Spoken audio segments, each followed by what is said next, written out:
আসসালামু আলাইকুম, ইউটিউবারকে তোমাদেরকে স্বাগতম। আজকে আমরা নবম দশম রসায়নের অধ্যায় 5 নিয়ে কিছু প্রশ্ন উত্তর সম্পর্কে জানবো। তো সেদিক থেকে দেখা যাচ্ছে আমাদের প্রথম প্রশ্নটি রয়েছে যে যোজনী কাকে বলে। দেখো ভাইয়া, যোজনী সম্পর্কে যদি আমি জানতে চাই, আমি যোজনীকে অনেক ভাবেই সংজ্ঞায়িত করতে পারি। প্রথমত আমি কিভাবে সংজ্ঞায়িত করতে পারি? যতগুলো ইলেকট্রন ত্যাগ বা গ্রহণ করতে পারে, প্রথমত আসবে হচ্ছে ইলেকট্রন ত্যাগ বা গ্রহণ বা শেয়ার। অর্থাৎ একটা পরমাণু যে পরিমাণ ইলেকট্রন গ্রহণ করতে পারে, ত্যাগ করতে পারে বা শেয়ার করতে পারে, তাদের সকলকেই বলা হচ্ছে তার যোজনী। যেমন আমি যদি বলি যে ক্লোরিনের ক্ষেত্রে এর একটা ইলেকট্রন সে গ্রহণ করতে পারে অথবা শেয়ার করতে পারে, তাই এর যোজনী 1। ম্যাগনেসিয়ামের ক্ষেত্রে এই ইলেকট্রন শেয়ার করতে পারে না, বাট ইলেকট্রন কি করতে পারে? ত্যাগ করে দিতে পারে, সেই জন্য ইলেকট্রন এর হচ্ছে যোজনী হবে 2, যেহেতু দুটো ইলেকট্রন ত্যাগ করে দিচ্ছে। অ্যালুমিনিয়ামের ক্ষেত্রে সে 3টে ইলেকট্রন ত্যাগ করতেছে, কারণ তাকে কি করতে হবে? নিয়নের ইলেকট্রন বিন্যাস অর্জন করতে হবে। নিয়ন কত? 10। অর্থাৎ দেখা যাচ্ছে 10টা ইলেকট্রন যখন মারাইতে যাবে অ্যালুমিনিয়াম, তখন দেখা যাবে কি যে অ্যালুমিনিয়াম হচ্ছে যোজনী 3 প্রদর্শন করতে হবে তাকে, অর্থাৎ 3টে ইলেকট্রন ত্যাগ করতে হবে, তারপরে সে নিয়নের ইলেকট্রন বিন্যাস অর্জন করতে পারবে এবং দেখা যাচ্ছে যে অ্যালুমিনিয়ামের যোজনী, সেজন্য আমরা 3 পাচ্ছি। দ্বিতীয়ভাবে যেটা সংজ্ঞায়িত করতে পারি যে হাইড্রোজেন বা একযোজী পরমাণুর সাথে যুক্ত, পরমাণুর সাথে যুক্ত। অর্থাৎ একটা পরমাণু যতগুলো হাইড্রোজেন পরমাণুর সাথে যুক্ত হইতে পারে তাকে হচ্ছে তার যোজনী বলা হচ্ছে। ঠিক আছে, তাহলে আমরা কি পাইলাম? যে প্রথম সংজ্ঞাটা পাইলাম হচ্ছে ইলেকট্রন যতগুলো ত্যাগ করতে পারে বা ইলেকট্রন যতগুলো গ্রহণ করতে পারে বা যতগুলো ইলেকট্রন শেয়ার করতে পারে তাকে বলা হচ্ছে ওই মৌলের বা ওই মূলকের যোজনী। আরেকটা যেটা হইতে পারে সেটা হচ্ছে হাইড্রোজেন বা একযোজী পরমাণু, যেমন ক্লোরিন, তারপরে হচ্ছে সোডিয়াম, এগুলো হচ্ছে একযোজী পরমাণু। 3 নম্বর যেটা থাকবে সেটা হচ্ছে শেষ কক্ষপথে বিজোড় ইলেকট্রন। এটা সবার ক্ষেত্রে অ্যাপ্লাই হয় না অবশ্য, তবে আমরা বলতে পারি যে হচ্ছে হুন্ডের ইলেকট্রন বিন্যাস যেটা রয়েছে সেটা তোমরা হয়তো ভবিষ্যৎ ক্লাসে পাবা। তো এই শেষ কক্ষপথে বিজোড় ইলেকট্রনের সংখ্যাকে কিন্তু তার যোজনী বলা হয়। অর্থাৎ আমরা যোজনী টোটাল 3টে সংখ্যা পাইলাম। 1, মৌলের যুক্ত হওয়ার ক্ষমতাকে যোজনী বলে। দ্বিতীয়ত, আমরা ইলেকট্রন ভিত্তিক ভাবে যদি করতে চাই তাহলে যতগুলো ইলেকট্রন ত্যাগ করতে পারে বা যতগুলো ইলেকট্রন গ্রহণ করতে পারে বা যতগুলো ইলেকট্রন শেয়ার করতে পারে, সেটাই হচ্ছে ওই মৌলের যোজনী। দ্বিতীয়ত, একটি পরমাণু বা একটি মূলক যতগুলো হাইড্রোজেন পরমাণুর সাথে যুক্ত হতে পারে তাকে ওই মৌলের যোজনী বলা হয়। এরপরে যেটা থাকবে সেটা হচ্ছে একটি পরমাণুর শেষ কক্ষপথে, অর্থাৎ যোজ্যতা স্তর, শেষ কক্ষপথটাকেই যোজ্যতা স্তর বলা হচ্ছে। অর্থাৎ একটা পরমাণুর শেষ কক্ষপথে বা যোজ্যতা স্তরে যতগুলো বেজোড় ইলেকট্রন থাকবে সেটাকে বলা হচ্ছে ওই পরমাণুর যোজনী। আশা করি বুঝতে পারছো, যে কোনো একটা লিখলেই হয়ে যাবে, কোনো সমস্যা নেই। এরপরে যে প্রশ্নটি রয়েছে তা হচ্ছে সুপ্ত যোজনী কাকে বলে। আচ্ছা, সুপ্ত যোজনীর ক্ষেত্রে আমাদের কয়েকটা জিনিস জেনে নেওয়া দরকার। সেটা হচ্ছে সুপ্ত যোজনী সবার ক্ষেত্রে আমরা অ্যাপ্লাই করতে পারবো না। কাদের ক্ষেত্রে অ্যাপ্লাই করতে পারবো? যাদের ক্ষেত্রে পরিবর্তনশীল যোজনী সম্ভব। পরিবর্তনশীল যোজনী কি? যাদের ক্ষেত্রে একাধিক যোজনী থেকে তারা এক এক সময় এক এক যোজনী প্রদর্শন করে, এই যোজনীর প্রদর্শনটাকে বলা হচ্ছে পরিবর্তনশীল যোজনী। তো সেদিক থেকে দেখা যাচ্ছে, যেমন আমরা যদি বলি আয়রনের ক্ষেত্রে এর যোজনী হচ্ছে 2, 3। তারপরে আমরা যদি বলি কপারের ক্ষেত্রে এর যোজনী হচ্ছে 1, 2। আমরা যদি আসি ফসফরাসের ক্ষেত্রে এর যোজনী 3, 5। আমরা যদি আসি নাইট্রোজেনের ক্ষেত্রে এর যোজনী 3, 5। অর্থাৎ তারপর সালফারের ক্ষেত্রে যদি আসি তাহলে সেক্ষেত্রে 2, 4, 6 একাধিক যোজনী পাচ্ছি। অর্থাৎ একটার বেশি যোজনী পাওয়া যাচ্ছে, কিন্তু একটা পরমাণু কি করতেছে? এক এক সময় এক এক যোজনী প্রদর্শন করতেছে। তাহলে একটা জিনিস দেখি যে যদি আয়রন যোজনী 2 প্রদর্শন করে তাহলে সে 2টা একযোজী পরমাণুর সাথে যুক্ত হতে পারবে, যেমন FeCl2। যদি যোজনী 3 প্রদর্শন করে তাহলে সে 3টা একযোজী পরমাণুর সাথে যুক্ত হতে পারবে, যেমন FeCl3। অর্থাৎ এখানে যখন 2 যোজনী প্রদর্শন করছে তখন আয়রন 2টা ইলেকট্রন ত্যাগ করছে, এবং যখন যোজনী 3 প্রদর্শন করছে তখন আয়রন 3টা ইলেকট্রন ত্যাগ করছে। আচ্ছা, এখন সুপ্ত যোজনী, সুপ্ত শব্দের অর্থ কি? সুপ্ত শব্দের অর্থ হচ্ছে লুকানো। সুপ্ত শব্দের অর্থ হচ্ছে লুকানো। তাহলে সুপ্ত শব্দের অর্থ যদি হয় লুকানো, তাহলে সেক্ষেত্রে যোজনী যদি সুপ্ত যোজনী তাহলে কি হবে? লুকানো যোজনী। অর্থাৎ সুপ্ত যোজনী বলতে আমরা বুঝতেছি লুকানো যোজনী, কি পরিমাণ যোজনী লুকাইছে। তাহলে এখন কথা হচ্ছে সুপ্ত যোজনীর সংজ্ঞাটা আসলে কি? একটি পরমাণুর সর্বোচ্চ যোজনী এবং সক্রিয় যোজনীর মধ্যে তার যে পার্থক্য তাকে বলা হচ্ছে সুপ্ত যোজনী। তাহলে আমাদের এই যে আয়রনের ক্ষেত্রে আয়রনের সর্বোচ্চ যোজনী কত হওয়া সম্ভব? আর আয়রনের সর্বোচ্চ যোজনী হওয়া সম্ভব 3, কিন্তু এখানে সে প্রদর্শন করছে 2। এই যৌগে আয়রনের যে যোজনী সেটাই হবে তার সক্রিয় যোজনী। তাহলে বলা যেতে পারে এখানে তার সর্বোচ্চ যোজনী হওয়া সম্ভব 3, সে প্রদর্শন করছে এখানে 2, অর্থাৎ 3 - 2 = 1। এখানে সুপ্ত যোজনী হচ্ছে 1। বাট যদি আমরা AfeCl3 কে আয়রন হচ্ছে ফেরিক ক্লোরাইডের ক্ষেত্রে আসি, তাহলে আসবে হচ্ছে সর্বোচ্চ যোজনী 3 এবং এখানে আসবে হচ্ছে 3। তাহলে কি হচ্ছে, ফেরিক ক্লোরাইডের ক্ষেত্রে সর্বোচ্চ যোজনী হওয়ার কথা ছিল 3, সে প্রদর্শন করছেও 3, অর্থাৎ সে কোনো যোজনী লুকায় নাই। তাই বলা যায় এখানে তার সুপ্ত যোজনী হচ্ছে 0। এরপরে যে প্রশ্নটি রয়েছে তা হচ্ছে যৌগমূলক কাকে বলে। যৌগমূলকের সংজ্ঞাতে যদি আসি তাহলে আমরা পাবো হচ্ছে একটি পরমাণু গুচ্ছ। প্রথমত মনে রাখতে হবে একাধিক ধরনের পরমাণু থাকতে হবে, অর্থাৎ একাধিক পরমাণু থাকতে হবে, একাধিক ধরনের পরমাণু একত্রে অবস্থান করবে এবং পরমাণু গুচ্ছটি একটি মূলকের ন্যায় আচরণ করবে। আচ্ছা, মূলক শব্দের অর্থ কি? আমরা যদি বলি মূলক শব্দের অর্থ কি, মূলক শব্দের অর্থ হচ্ছে চার্জিত পরমাণু। চার্জিত পরমাণু হচ্ছে বলতে মূলত আয়নকে বোঝানো হচ্ছে, ঠিক আছে? তাহলে চার্জিত পরমাণু বলতে মূলত আয়নকে বোঝানো হচ্ছে। তাহলে একাধিক পরমাণু একত্রে অবস্থান করবে এবং ওই একাধিক পরমাণু যে একসাথে থাকবে ওই পরমাণু গুচ্ছটা করবে কি, একটি মূলকের ন্যায় আচরণ করবে। একটা সোডিয়াম প্লাস যেমন আচরণ করতেছে, একটা ক্লোরিন মাইনাস যেরকম আচরণ করতেছে সেই রকম আচরণ করবে। তাহলে পরমাণু গুচ্ছটা যদি নির্দিষ্ট চার্জ বা নির্দিষ্ট যোজনী প্রদর্শন করে বা নির্দিষ্ট জারণমান প্রদর্শন করে, তখন সেক্ষেত্রে আমরা বলতে পারবো এটা একটা যৌগমূলক। যেমন আমাদের সবচেয়ে কমন একটা পরিচিত মূলক হইতেছে সালফেট মূলক, ঠিক আছে? এখানে জারণমান -2, তারপরে হচ্ছে তার যোজনী এখানে 2, ঠিক আছে? এটা একটা যৌগমূলক। তারপরে থাকতে পারে CO3 -2, PO4 -3, NH4+, ঠিক আছে? এখানে এইভাবে থাকতেছে, এগুলো হচ্ছে যৌগমূলক। অর্থাৎ যৌগমূলকের সংজ্ঞাটা যদি আমি আরেকবার বলে দিই, সেটা হচ্ছে একটি যখন দেখা যায় একাধিক পরমাণু একত্রে অবস্থান করে এবং পরমাণু গুচ্ছটি একটি মৌলের ন্যায় আচরণ করে, তখন তাকে বলা হচ্ছে একটি যৌগমূলক। মূলক শব্দের অর্থ হচ্ছে চার্জিত পরমাণু বা আয়ন বলা হচ্ছে এটাকে। এরপরে যে প্রশ্নটি রয়েছে সেই প্রশ্নটি হচ্ছে ক্যাটায়ন কাকে বলে এবং হচ্ছে অ্যানায়ন কাকে বলে।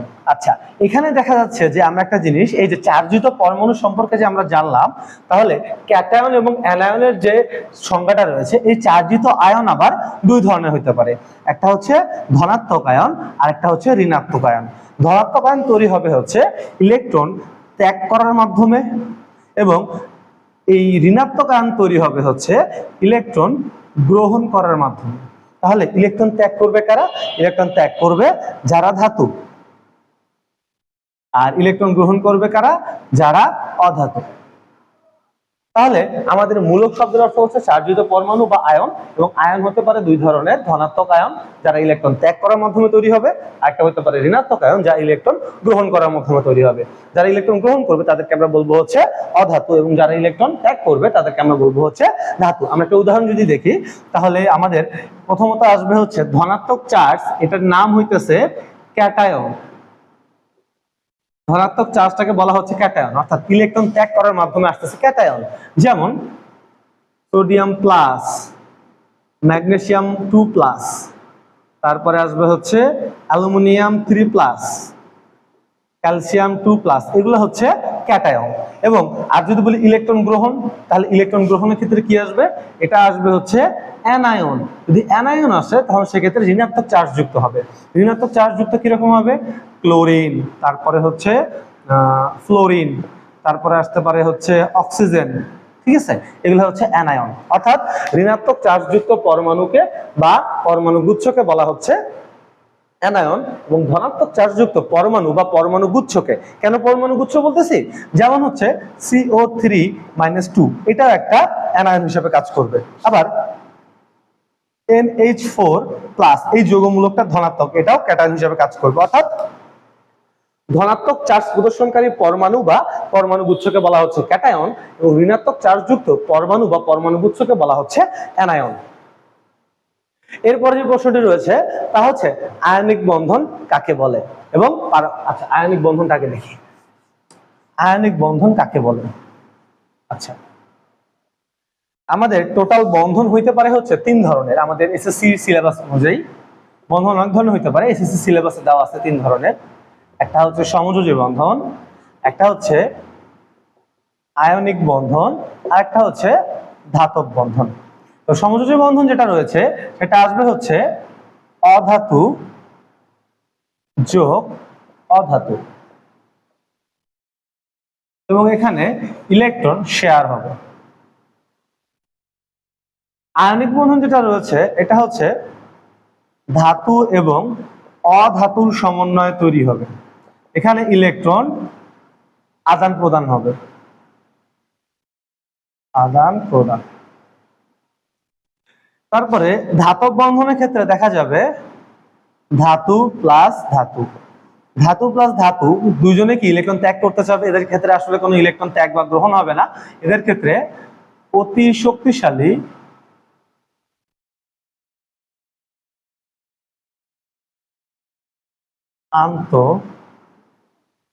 আণবিক বল, অতি শক্তিশালী আণবিক বল কাজ করবে। তাহলে এখন কথা হচ্ছে আয়নিক বন্ধনের সংজ্ঞাটা যদি আসি, তাহলে আয়নিক বন্ধনের সংজ্ঞাটা হচ্ছে যে রাসায়নিক বন্ধনে ধাতু ইলেকট্রন ত্যাগ করে এবং অধাতু ইলেকট্রন গ্রহণ করার মাধ্যমে তাদের মধ্যে একটি বন্ধন গঠিত হয়, তাকে বলা হচ্ছে আয়নিক বন্ধন। সমযোজী বন্ধনের ক্ষেত্রে যদি আসি, অধাতু এবং অধাতু মিললে ইলেকট্রন শেয়ারের মাধ্যমে যে বন্ধন তৈরি করে তাকে বলা হচ্ছে সমযোজী বন্ধন। আর ধাতব বন্ধন হচ্ছে ধাতব এবং মানে দুইটি ধাতব পরমাণু অতি শক্তিশালী আন্তঃআণবিক বল দ্বারা পরস্পরের সাথে যে বন্ধন তৈরি করে তাকে বলা হচ্ছে যে ধাতব বন্ধন। তাহলে এই হচ্ছে আমাদের বন্ধন 3টা থাকতেছে। এরপরে যেটা রয়েছে সেটা হইতেছে আমাদের পারমাণবিক শ্বাস কাকে বলে। তাহলে এখন কথা হচ্ছে পারমাণবিক শ্বাস যেটা রয়েছে সেটা হচ্ছে এই যে ধাতব বন্ধনটা থাকতেছে, এই ধাতব বন্ধনের ক্ষেত্রে আমাদের পরমাণুগুলা খুব কাছাকাছি অবস্থান করে। পরমাণুগুলা এইরকম খুব কাছাকাছি অবস্থান করবে। তাহলে পরমাণুগুলা যেহেতু কাছাকাছি অবস্থান করতেছে, তখন এগুলা একটা কোরের মতো বা ভেতর থেকে একটা খুব সুন্দর একটা ফ্রেম তৈরি করে।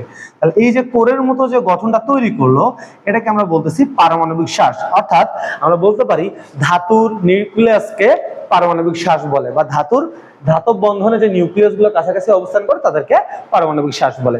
এরপরে যে প্রশ্নটি রয়েছে তা হচ্ছে সালফার ডাইঅক্সাইডে সালফারের সুপ্ত যোজনী কত?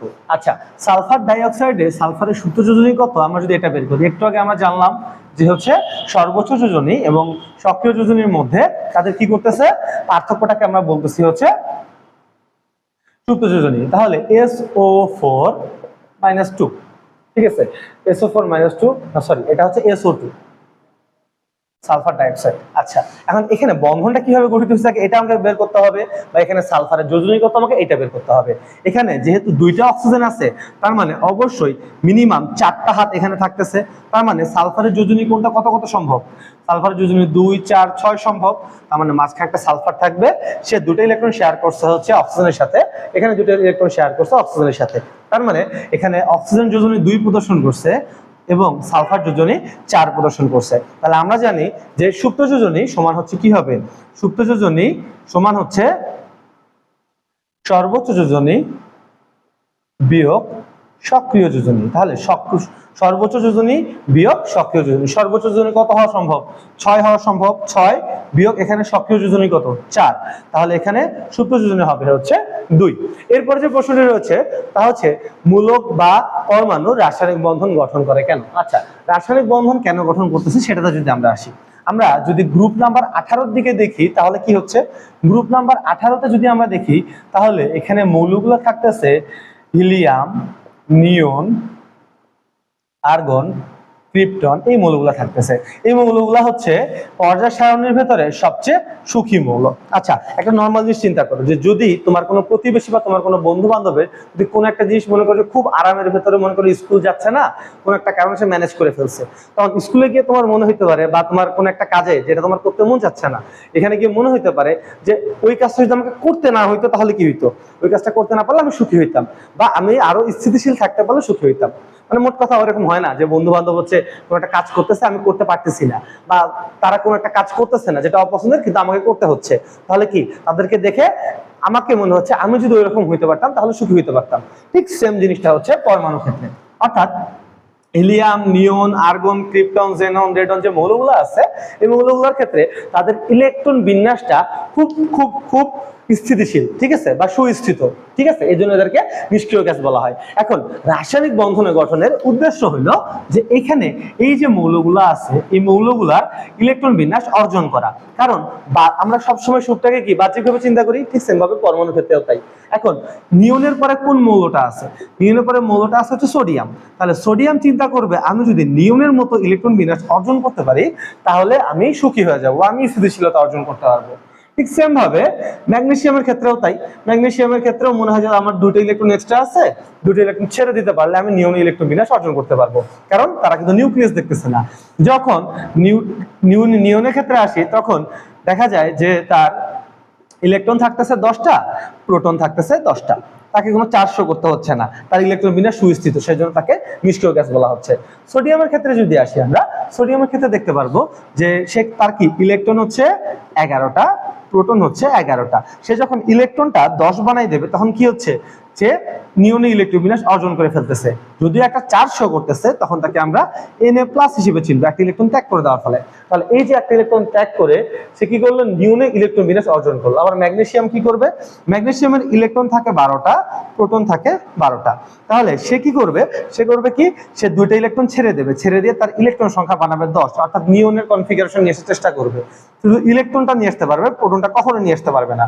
সেই জন্য সে করবে কি, ম্যাগনেসিয়াম 2+ আয়ন হিসেবে থাকবে। তাহলে ম্যাগনেসিয়াম 2+ আয়নটা কেন স্থিতিশীল, কারণ এখানে ইলেকট্রন বিন্যাসটা নিয়নের সদৃশ। তাহলে এখন কথা হচ্ছে ইলেকট্রন বিন্যাসগুলো যেহেতু সুস্থিত থাকতেছে নিষ্ক্রিয় মৌলের ক্ষেত্রে, এইগুলা করে কি এর আশেপাশের মৌলগুলা ওই মৌলগুলা অর্থাৎ নিষ্ক্রিয় মৌলগুলার মতো করে ইলেকট্রন বিন্যাসটাকে অর্জন করতে চায়। তাহলে নিষ্ক্রিয় মৌল ইলেকট্রন বিন্যাস অর্জন করে সুস্থিত হইতে পারবে। তাহলে এই যে সুস্থিত হওয়ার কারণেই মূলত তারা কি করতেছে, রাসায়নিক বন্ধন গঠন করতেছে। কারো ইলেকট্রন ত্যাগ করা প্রয়োজন হচ্ছে, কারো ইলেকট্রন গ্রহণ করা প্রয়োজন হচ্ছে, আবার কারো কোনটাই হচ্ছে না, তাই সে ইলেকট্রন শেয়ার করতেছে। এই হলো রাসায়নিক বন্ধন গঠনের মূল উদ্দেশ্য। এরপর যে প্রশ্নটি রয়েছে তা হচ্ছে পরিবর্তনশীল যোজনী কি, কাকে বলতে কি বুঝো? পরিবর্তনশীল যোজনী সম্পর্কে আমরা অনেক আগেই বুঝতে পারছি, বা আমরা আগে একটু আগে আলোচনা করলাম। সেটা হচ্ছে কোনো একটা মূলকের ক্ষেত্রে বা কোনো একটা পরমাণুর ক্ষেত্রে যদি একাধিক যোজনী দেখা যায় তখন সে দেখা যায় কি ওই মৌলটা এক এক ক্ষেত্রে এক এক ধরনের যোজনী প্রদর্শন করতেছে। যেমন সালফারের ক্ষেত্রে কখনো সালফার 2 প্রদর্শন করতেছে, কখনো 4 প্রদর্শন করতেছে, বা কখনো 6 প্রদর্শন করতেছে। তাহলে যে 2, 4, 6 প্রদর্শন করতেছে এটাকে বলা হচ্ছে পরিবর্তনশীল যোজনী। কারণ কি করতেছে, তার যোজনীটা ফিক্সড না। কিন্তু ক্লোরিন বা সোডিয়ামের ক্ষেত্রে আসো, এর ক্ষেত্রে কি পরিবর্তনশীল যোজনীটা থাকবে না, কারণ হচ্ছে এর যোজনীটা ফিক্সড। এরপরে যে প্রশ্নটি রয়েছে তা হচ্ছে পানি একটি পোলার যৌগ ব্যাখ্যা করো। আচ্ছা, পানি একটি পোলার যৌগ এটা ব্যাখ্যা করতে গেলে আমাদেরকে প্রথমত আসতে হবে, একটু আমাদেরকে চিন্তা করতে হবে যে পানিটা কেন পোলার যৌগ। আচ্ছা, পোলার বলতে কি বোঝায়? পোলার বলতে বোঝায় যে মূলত পোল সৃষ্টি করতে পারতেছে। পোল শব্দের অর্থ কি, মেরু বা প্রান্ত। তাহলে পোল সৃষ্টি করতে পারবে তাদেরকে বলা হচ্ছে কি, পোলার যৌগ। তাহলে এখন কথা হচ্ছে আমরা যদি অক্সিজেন এবং হাইড্রোজেনের মধ্যে যে বন্ধনটা তৈরি হবে, যে বন্ধনটা যদি তৈরি হবে ওটা যদি আমরা দেখি তাহলে কি পাবো, এখানে অক্সিজেনের ইলেকট্রনগুলো থাকতেছে এবং এখানে হাইড্রোজেনের ইলেকট্রনগুলো থাকতেছে। তাহলে এখন দেখো পানির গঠন হচ্ছে এটা। তাহলে ইলেকট্রনগুলো হয়তো সম্ভবত বোঝা যাচ্ছে আশা করি। তো এই ইলেকট্রন যেগুলো আছে এই ইলেকট্রনগুলোকে সে কি করছে, কিছু ইলেকট্রনকে শেয়ার করছে। এগুলোকে বলা হচ্ছে বন্ধন জোড় ইলেকট্রন, এগুলোকে বলা হচ্ছে বন্ধন জোড় ইলেকট্রন, আর এগুলা হচ্ছে মুক্ত জোড় ইলেকট্রন। তো এই পানি পরিবর্তনশীল পানি পোলার যৌগ, এই পানির যে পোলার যৌগ এটা বুঝবো কিভাবে? আমাদের হাইড্রোজেনের তড়িৎ ঋণাত্মকতার মান দেখতে হবে। হাইড্রোজেনের তড়িৎ ঋণাত্মকতার মান হচ্ছে 2.1, আবার অক্সিজেনের তড়িৎ ঋণাত্মকতার মান হচ্ছে 3.5। আমরা দেখব যে তড়িৎ ঋণাত্মকতার পার্থক্য যদি আসে, তড়িৎ ঋণাত্মকতার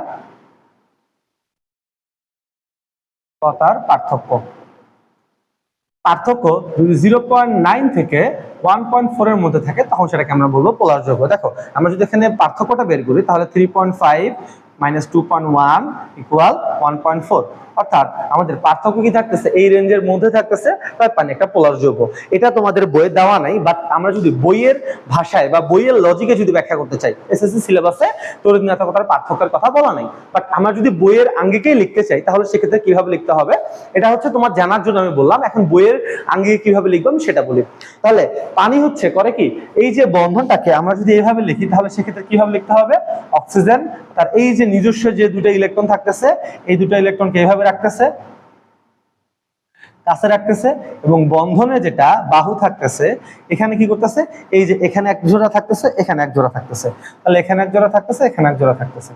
ঠিক আছে, তাহলে এখন কথা হচ্ছে আমাদেরকে বলতে হবে যে এখানে পানির গঠনে কি দেখা যাচ্ছে, ইলেকট্রন, এই পানির ক্ষেত্রে অক্সিজেনের যেহেতু তড়িৎ ঋণাত্মকতার মান বেশি, তাই অক্সিজেন কি করতেছে, এই যে ইলেকট্রন গুলাকে আংশিকভাবে টেনে নিচ্ছে। আংশিকভাবে টেনে নিলে সেটাকে কি বলা হচ্ছে, সেখানে ডেল্টা মাইনাস তৈরি হচ্ছে, ডেল্টা মাইনাস তৈরি হচ্ছে, ডেল্টা প্লাস তৈরি হচ্ছে, ডেল্টা প্লাস তৈরি হচ্ছে। এই যে এখানে আংশিক ঋণাত্মক, কারণ যখন ইলেকট্রন গুলো এদিকে সরে আসলো তখন হাইড্রোজেনের ভিতরে থাকা প্রোটনটা চার্জ সম্পূর্ণভাবে প্রকাশ করতে না পারলেও কিছুটা বেশি প্রকাশ করতে পারে, সেজন্য ডেল্টা, এখানে সম্পূর্ণ প্লাস দেওয়া হয়নি, আংশিক বোঝানোর জন্য এখানে ডেল্টা ব্যবহার করা হয়েছে। ঠিক আছে, এইভাবে চলতে থাকবে। এরপরে তাহলে পানির পোলার যৌগ আমরা কিভাবে আসবো, এই পর্যন্ত আমরা হচ্ছে তড়িৎ ঋণাত্মকতার পার্থক্য সম্পর্কে এটা দিয়েও আমরা বলতে পারি। আরেকটা আমরা পারি, সেটা হচ্ছে পানি এই যে ধনাত্মক প্রান্ত এবং ঋণাত্মক প্রান্ত, ধনাত্মক প্রান্ত ঋণাত্মক প্রান্ত তৈরি করছে, সেই জন্য পানি একটা পোলার যৌগ, কারণ পোলার যৌগ হইতে গেলে ধনাত্মক এবং ঋণাত্মক প্রান্ত তৈরি করতে হবে। এরপর যে প্রশ্নটি রয়েছে তা হচ্ছে পানি ও তেলে মিশে না কেন। আচ্ছা, আমরা একটা বাংলায় কথা জানি, রতনে রতন চিনে, বাকিটা না বলি। তো কথা হচ্ছে এই যে এই রতনে রতন চিনে, এটার একটা আমাদের কেমিক্যাল ভার্সন আছে, সেটা হচ্ছে লাইক ডিজলভস লাইকস, লাইকস। তাহলে এখন কথা হচ্ছে এটার বাংলা কি, এটার বাংলা হচ্ছে যেমন দ্রব তেমন দ্রাবক।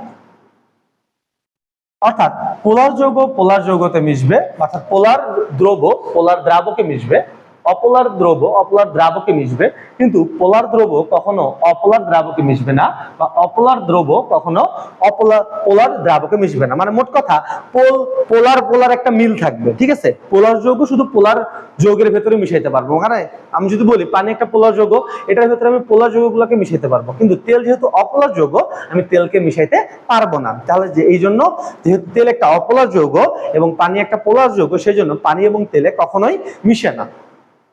এরপরে যেটা প্রশ্ন রয়েছে তা হচ্ছে বালি ও পানির মিশ্রণ হয় কিন্তু পানি এবং লবণের দ্রবণ হয় কেন। আচ্ছা, আমরা এখানে একটা দুইটা কনসেপ্ট পাইলাম, পানি বালি এবং পানি লবণ। আচ্ছা, আমরা লিখে ফেলি পানি প্লাস লবণ এবং পানি প্লাস বালি। পানি প্লাস বালি কি হচ্ছে, মিশ্রণ হচ্ছে। আচ্ছা, পানি প্লাস লবণ কেন দ্রবণ হচ্ছে, দ্রবণ তৈরির শর্ত হইতেছে এটা হচ্ছে, এটাকে আমরা বলবো হচ্ছে দ্রাবক, এটা হইতেছে দ্রবক। দ্রাবকের ভেতরে দ্রবকে মিশে যাইতে হবে, তাহলে সেটাকে আমরা বলবো দ্রবণ। কিন্তু যদি বালিটাকে আমরা পানির ভিতরে দেই, পানিতে কখনো বালিটা মিশবে, কখনোই মিশবে না, তাই এটা কখনোই দ্রবণ হইতে পারবে না, এটা জাস্ট মিশ্রণ হয়ে থাকবে। ঠিক আছে, যে পাশাপাশি অবস্থান করবে, ওতপ্রোতভাবে মানে অবস্থান করবে বা খুব কাছাকাছি অবস্থান করবে, বাট কখনো একটার সাথে একটা মিশবে না। ঠিক যেমনটা আমাদের বাতাসের যে পরমাণুগুলো আছে, বাতাস একটা মিশ্র পদার্থ বা বাতাস একটা মিশ্রণ বলতে পারি আমরা, এখানে কেউ কারোর সাথে মিশে যাচ্ছে না, কিন্তু প্রত্যেকের অবস্থান সে বজায় রাখছে। ঠিক সেম ভাবে পানি এবং বালির ক্ষেত্রে যখন আসবে এটা হবে হচ্ছে মিশ্রণ, কিন্তু যখন লবণ পানি মিশতেছে তখন এটা হবে একটা দ্রবণ। ঠিক আছে, এরপর যে প্রশ্নটি থাকতেছে সেটা হচ্ছে NaCl এর গঠন প্রক্রিয়া বর্ণনা করো। আচ্ছা, NaCl এর গঠন প্রক্রিয়া কিভাবে বর্ণনা করব সেটাতে আসি, একটু মনোযোগ দিয়ে শোনো, তাহলে অনেকগুলো ক্ষেত্রে করতে পারবা। NaCl, আচ্ছা তাহলে এখানে আমরা দেখি সোডিয়াম যেটা আছে, সোডিয়াম আর আরেকটা থাকতেছে সেটা হচ্ছে ক্লোরিন। ঠিক আছে, তাহলে সোডিয়াম এবং ক্লোরিন মিলে হইতেছে সোডিয়াম ক্লোরাইড। সোডিয়াম কি ধাতু, ক্লোরিন হচ্ছে অধাতু। তাহলে এ কি করবে, ইলেকট্রন ত্যাগ করবে এবং এই ইলেকট্রন গ্রহণ করবে।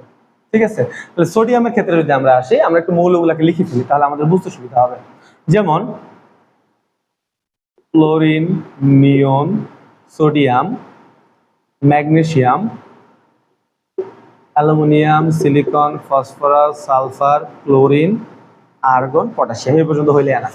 দেখো এখানে থাকতেছে নিয়ন, একটা সূক্ষ্ম মৌল বা হচ্ছে নিষ্ক্রিয় মৌল, আর একটা থাকতেছে আর্গন, যেটা হচ্ছে নিষ্ক্রিয় মৌল। তাহলে এই যে নিষ্ক্রিয় মৌলগুলো আছে, এই নিষ্ক্রিয় মৌলগুলার দেখা যাচ্ছে যে এই নিয়ন এবং আর্গনের ইলেকট্রন বিন্যাসটাকে সোডিয়াম এবং ক্লোরিন অর্জন করতে চাবে। কারণ আমাদের আর্গন হচ্ছে ক্লোরিনের ক্ষেত্রে নিকটতম নিষ্ক্রিয় মৌল এবং নিয়ন হচ্ছে আমাদের সোডিয়ামের ক্ষেত্রে নিকটতম নিষ্ক্রিয় মৌল। দেখো নিয়নের ক্ষেত্রে পারমাণবিক সংখ্যা হচ্ছে 10, সোডিয়ামের ক্ষেত্রে হচ্ছে 11, ক্লোরিনের ক্ষেত্রে হচ্ছে 17 এবং আর্গনের ক্ষেত্রে হচ্ছে 18।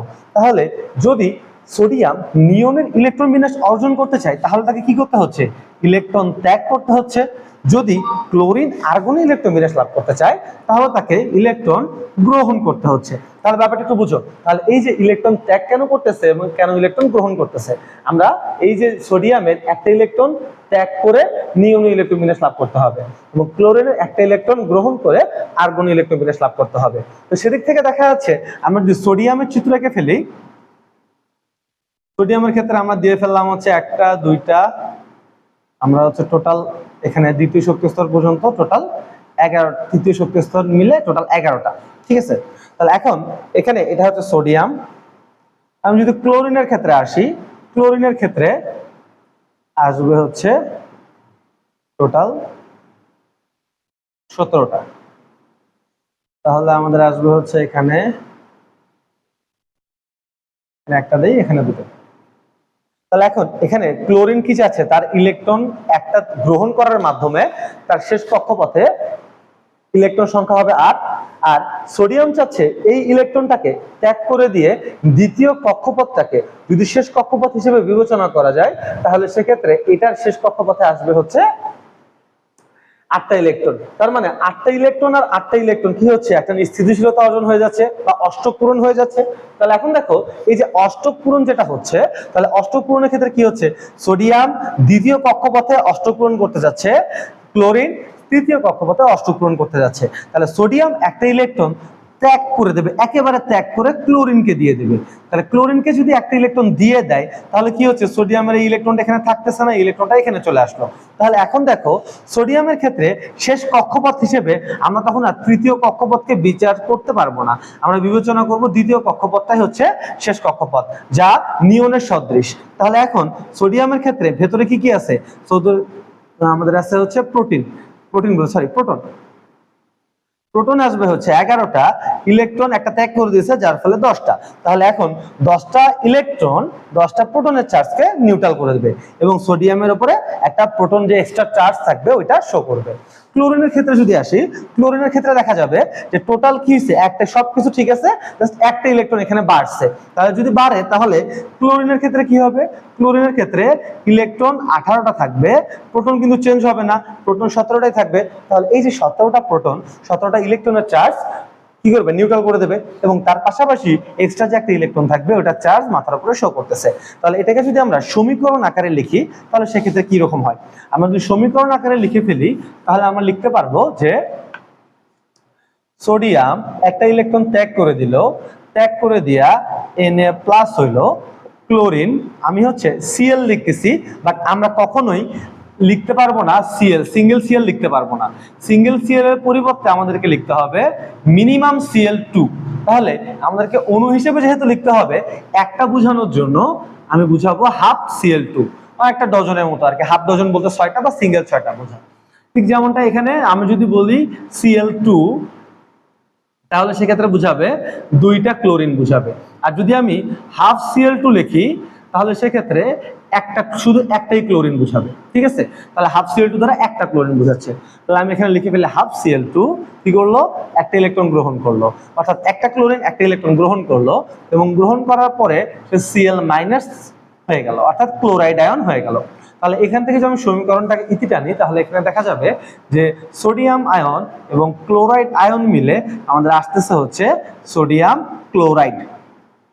এই হচ্ছে আমাদের সোডিয়াম ক্লোরাইডের যৌগ গঠন প্রক্রিয়া। ঠিক আছে, এরপরে যে প্রশ্নটি রয়েছে তা হচ্ছে H2O এর গঠন প্রক্রিয়া লিখো। আচ্ছা, H2O এর গঠন প্রক্রিয়া যদি লিখতে চাই তাহলে সেক্ষেত্রে আমাদেরকে আবারও এটা মুছে দিয়া পরমাণু মানে মৌলের তালিকাটা করতে হবে। দেখো ভাই, hydrogen, helium, lithium, beryllium, boron, carbon, nitrogen, oxygen, fluorine, ঠিক আছে, আর হচ্ছে নিয়ন। এখন দেখো এখানে নিষ্ক্রিয় মৌল কে কে আছে, এটা হেডিং দিয়ে দেই H2O এর গঠন। এটা তো হিলিয়াম আছে একটা নিষ্ক্রিয় পরমাণু, আর হচ্ছে নিয়ন আছে একটা নিষ্ক্রিয় পরমাণু। তাহলে নিষ্ক্রিয় পরমাণু বা আমাদের নিষ্ক্রিয় গ্যাস যেটা থাকতেছে গ্রুপ নাম্বার 18 নিষ্ক্রিয় মৌল। তাহলে হিলিয়াম এর ইলেকট্রন বিন্যাস অর্জন করতে চাবে হাইড্রোজেন। হাইড্রোজেনের পারমাণবিক সংখ্যা 1, তার মানে ইলেকট্রন সংখ্যা কত? ইলেকট্রন সংখ্যা হচ্ছে 1। তার মানে সে একটা ইলেকট্রন গ্রহণ করার মাধ্যমে সে সবসময় চাবে হচ্ছে হিলিয়ামের ইলেকট্রন বিন্যাস অর্জন করতে। আবার অক্সিজেনের হচ্ছে 8, ফ্লোরিনের 9, নিয়নের 10। তার ইলেকট্রন সংখ্যা হইতেছে 8টা, প্রোটন সংখ্যা হচ্ছে 8টা। যেহেতু সে প্রোটন সংখ্যা চেঞ্জ করতে পারবে না, সে চেষ্টা করবে নিয়নের মতো অন্তত ইলেকট্রন বিন্যাসটাকে নিয়ে আসার। তাহলে এই অক্সিজেন নিয়নের ইলেকট্রন বিন্যাস যখন অর্জন করতে চাবে তখন তার 2টা ইলেকট্রনের প্রয়োজন আছে। তাহলে এখন একটা জিনিস দেখো, এখানে হাইড্রোজেন ট্রেড করবে 1টা ইলেকট্রন এবং অক্সিজেন ট্রেড করবে 2টা ইলেকট্রন। তাহলে এই যে ইলেকট্রন সে যে আদান প্রদান বা শেয়ার করতে যাচ্ছে সেক্ষেত্রে হাইড্রোজেনের অ্যাবিলিটি হচ্ছে 1টা, অক্সিজেনের অ্যাবিলিটি হইতেছে 2টা। তার মানে একা হাইড্রোজেনের পক্ষে অক্সিজেনের ইলেকট্রনের চাহিদা পূরণ করা সম্ভব নয়, সেক্ষেত্রে একাধিক হাইড্রোজেন চলে আসবে। অর্থাৎ আমরা যদি অক্সিজেনের ক্ষেত্রে দেখি, অক্সিজেনের প্রথম কক্ষপথে থাকবে 2টা ইলেকট্রন, তারপরের কক্ষপথে গোল করে দিই তাহলে বুঝতে সুবিধা হবে। অক্সিজেনের ক্ষেত্রে দেখা যাবে যে থাকতেছে হচ্ছে শেষ কক্ষপথে 6টা ইলেকট্রন। ঠিক আছে, এরপরে আমাদের হাইড্রোজেনের ক্ষেত্রে যদি আমরা আসি, এটা হচ্ছে আমাদের অক্সিজেন। আমরা যদি হাইড্রোজেনের ক্ষেত্রে আসি, হাইড্রোজেন এসে একটা ইলেকট্রন শেয়ার করবে, এখানে আমাদের হাইড্রোজেন এসে একটা ইলেকট্রন শেয়ার করবে। তাহলে এখন এই যে হাইড্রোজেনের ইলেকট্রন শেয়ার যেটা থাকতেছে, এটা হাইড্রোজেন, এটা হাইড্রোজেন। তাহলে এখন দেখো এখানে ইলেকট্রন শেয়ার করতেছে, কারণ হাইড্রোজেন নিজেও অধাতু, অক্সিজেন নিজেও অধাতু। যেহেতু অধাতু অধাতু মিলে কি হচ্ছে, সমযোজী বন্ধন গঠন হচ্ছে। এখানে ইলেকট্রন ত্যাগ করার মতো কিন্তু আসলে কেউ নাই, এখানে সবাই ইলেকট্রন গ্রহণ করতে যাচ্ছে। তাহলে হাইড্রোজেন ইলেকট্রন ত্যাগ করতে পারতেছে না, অক্সিজেন ইলেকট্রন ত্যাগ করতে পারতেছে না। তাহলে এখান থেকে কি সম্ভব? তাহলে দেখা যাচ্ছে যে হাইড্রোজেন কি করবে, হাইড্রোজেন এবং অক্সিজেন পরস্পরে কি করবে, ইলেকট্রন শেয়ার করবে। তাহলে ইলেকট্রন শেয়ার করার মাধ্যমে দেখো অক্সিজেনের শেষ কক্ষপথে 8টা ইলেকট্রন কিন্তু হয়ে গেছে। তাহলে 2, 4, 6, 8, 8টা ইলেকট্রন হয়ে গেছে। এই যে 8টা ইলেকট্রন হয়ে গেল, 8টা ইলেকট্রন হয়ে যাওয়ার মাধ্যমে অক্সিজেন কি করলো, অষ্টক পূরণ করে ফেললো।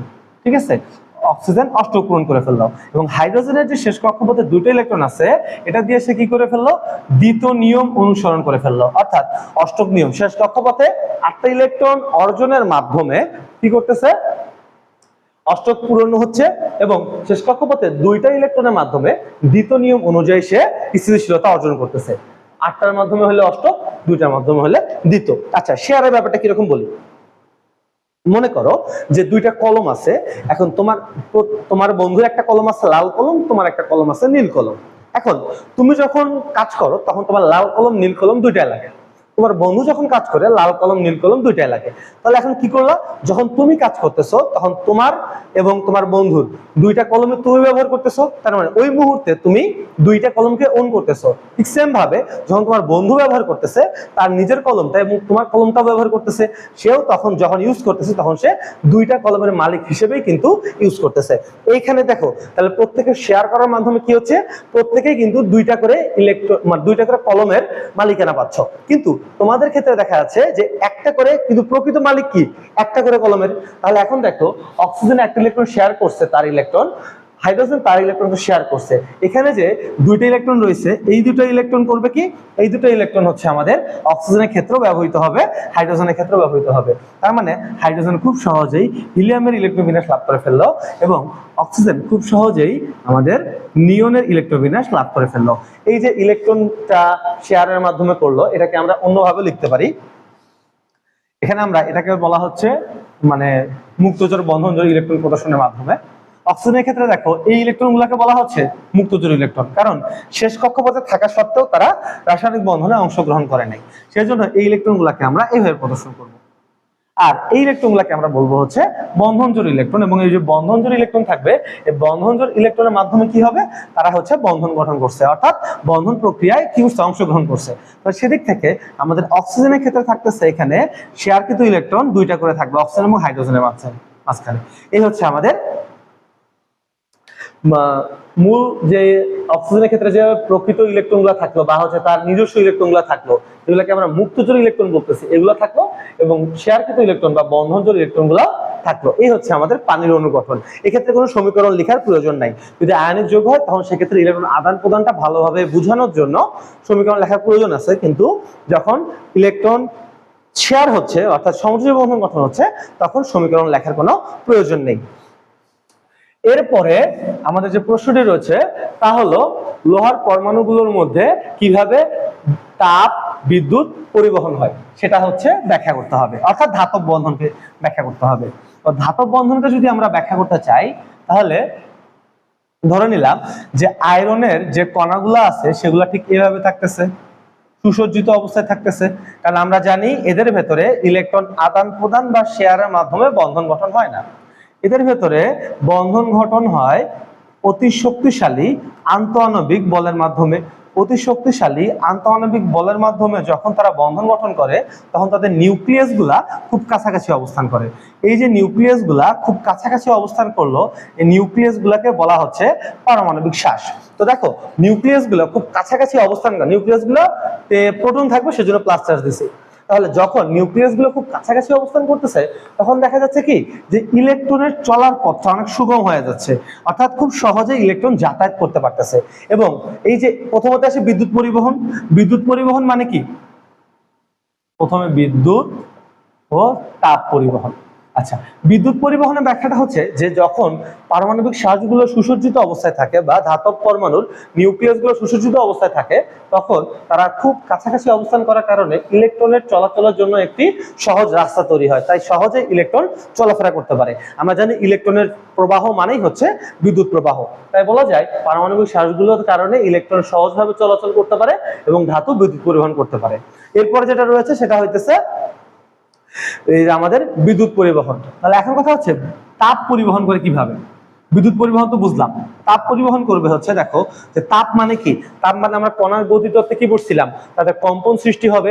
এখন 0 ডিগ্রি সেলসিয়াস টেম্পারেচারে পানির ভেতরে বা একটা লোহার ক্ষেত্রে যদি ধরি 0 ডিগ্রি সেলসিয়াস টেম্পারেচারে লোহার কণাগুলো যেভাবে কম্পনরত অবস্থায় থাকবে, অবশ্যই আমরা যদি 1 ডিগ্রি সেলসিয়াসও করি বা ধরো স্বাভাবিক তাপমাত্রা 20 ডিগ্রি সেলসিয়াসও করি, তাহলে 0 ডিগ্রি সেলসিয়াস তাপমাত্রায় লোহার কণাগুলো যেভাবে কম্পনরত অবস্থায় থাকবে ঠিক 20 ডিগ্রি সেলসিয়াস তাপমাত্রায় লোহার কম্পনগুলো তার চেয়ে অধিকতর বেশি, মানে অনেক বেশি আর কি কম্পনরত অবস্থায় থাকবে। তাহলে অধিকতর কম্পনরত অবস্থায় থাকার ফলে এদের তাপটা পরিবহনটা হবে খুব সহজেই। তাই বলা যায় কাছাকাছি এই পারমাণবিক শ্বাসগুলো থাকার ফলে খুব সহজেই তারা ওই কণার কম্পনটাকে পরিবাহিত করতে পারে, অর্থাৎ তাপটাকে পরিবহন করতে পারে।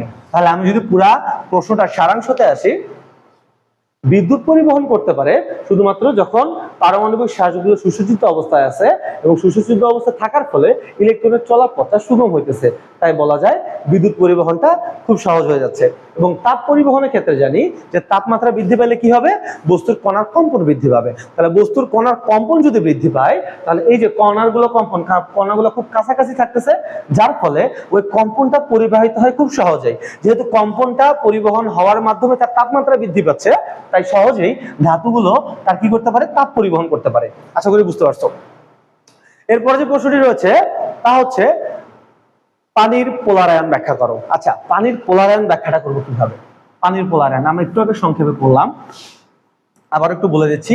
এটা 5 অধ্যায়ের অনেকে কঠিন ভাবে নাই, একটু সহজ ভাবে যদি আমরা দেখি যে অক্সিজেনের ক্ষেত্রে মুক্তজোড় ইলেকট্রন থাকবে হচ্ছে 4টা এবং অক্সিজেন এবং হাইড্রোজেনের মধ্যে শেয়ারকৃত ইলেকট্রন থাকবে হচ্ছে 2টা করে। আমরা জানি যে সমযোজী যৌগে এখানে একটা তড়িৎ ঋণাত্মক কথা বলে একটা ব্যাপার আছে।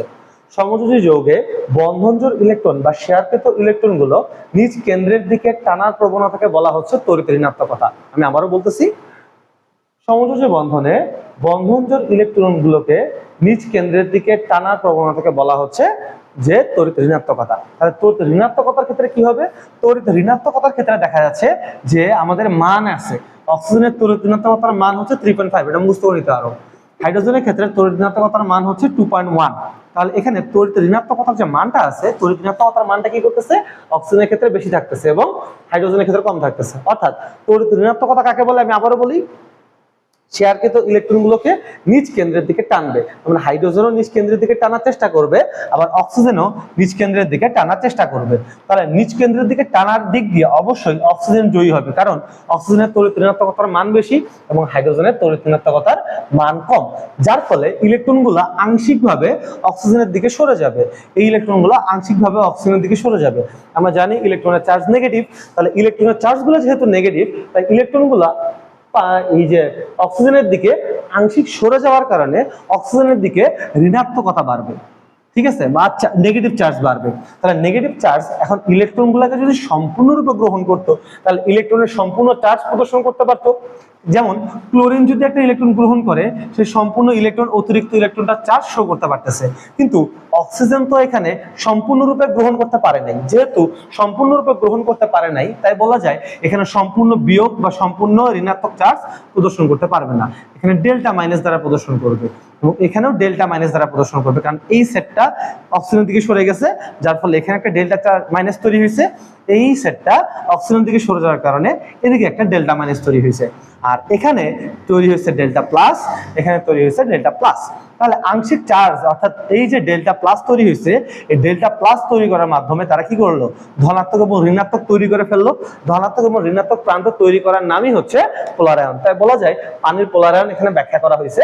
এটাকে আরেকটু ভালোভাবে তোমরা লিখতে পারো, সেটা হচ্ছে অক্সিজেনের ক্ষেত্রে যদি আসে হাইড্রোজেন, এখানে আঁকতে হবে না, এটাতে লিখে দেই, এখানে দুইটা ডেল্টা মাইনাস আছে, এই দুইটা ডেল্টা মাইনাসের পরিবর্তে সরাসরি আমরা 2 ডেল্টা মাইনাস হিসেবে বলতে পারি, ঠিক আছে। এখন এই যে 2 ডেল্টা মাইনাস এবং ডেল্টা প্লাস, এটা হচ্ছে আমাদের পানির পোলার আয়নের চিত্র। অবশ্যই পরীক্ষার চিত্রগুলো পেন্সিল দিয়ে দিতে হবে। এরপর যেটা বলা হয়েছে যে সোডিয়াম ক্লোরাইড কিভাবে দ্রবীভূত অবস্থায় থাকে, সোডিয়াম ক্লোরাইড কিভাবে পানিতে দ্রবীভূত অবস্থায় থাকে। আচ্ছা, এখন একটা জিনিস চিন্তা করো, সেটা হচ্ছে এই পরমাণুগুলোর ক্ষেত্রে দেখা যাবে কি যে এই পরমাণুগুলো এই পর্যন্ত এই গঠনটা মনে রাখো জাস্ট, এখানে অক্সিজেন থাকলো, এখানে হাইড্রোজেন থাকলো, এখানে হাইড্রোজেন ডেল্টা প্লাস আর এখানে 2 ডেল্টা মাইনাস। এখন দেখো সোডিয়াম ক্লোরাইড যদি বিয়োজিত হয়, সোডিয়াম ক্লোরাইডকে যদি পানির সাথে মেশানো হয়, তাহলে কি হচ্ছে? সোডিয়াম ক্লোরাইড থেকে আমরা সোডিয়াম আয়ন পাবো এবং ক্লোরাইড আয়ন পাবো। তাহলে এই যে সোডিয়াম আয়ন এবং ক্লোরাইড আয়ন পাইলাম, এই সোডিয়াম আয়নটা করবে কি? সোডিয়াম আয়নটা ধনাত্মক চার্জ প্রদর্শন করছে। অবশ্যই ধনাত্মক চার্জকে আকর্ষণ করবে না, বরং বিকর্ষণ করবে। তাহলে এই যে ধনাত্মক চার্জ, এই ধনাত্মক চার্জের চতুর্দিক দিয়ে দেখা যাবে অক্সিজেন চলে আসছে এবং হাইড্রোজেন গুলা দূরে সরে গেছে, কারণ হাইড্রোজেন গুলা হচ্ছে ধনাত্মক চার্জ এবং অক্সিজেন হচ্ছে ঋণাত্মক চার্জ, ঠিক আছে, ঋণাত্মক চার্জ। অক্সিজেন গুলা চলে আসবে হচ্ছে সোডিয়ামের দিকে।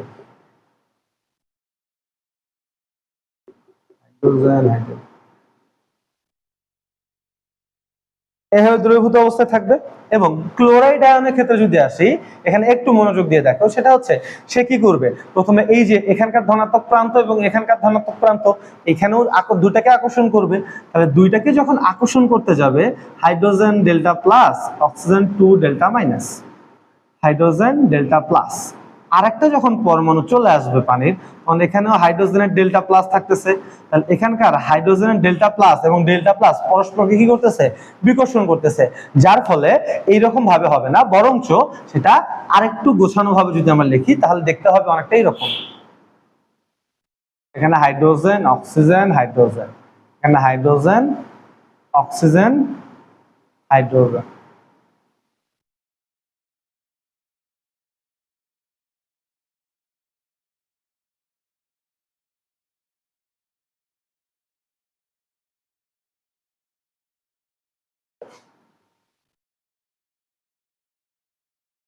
ঠিক আছে, এইভাবে থাকবে।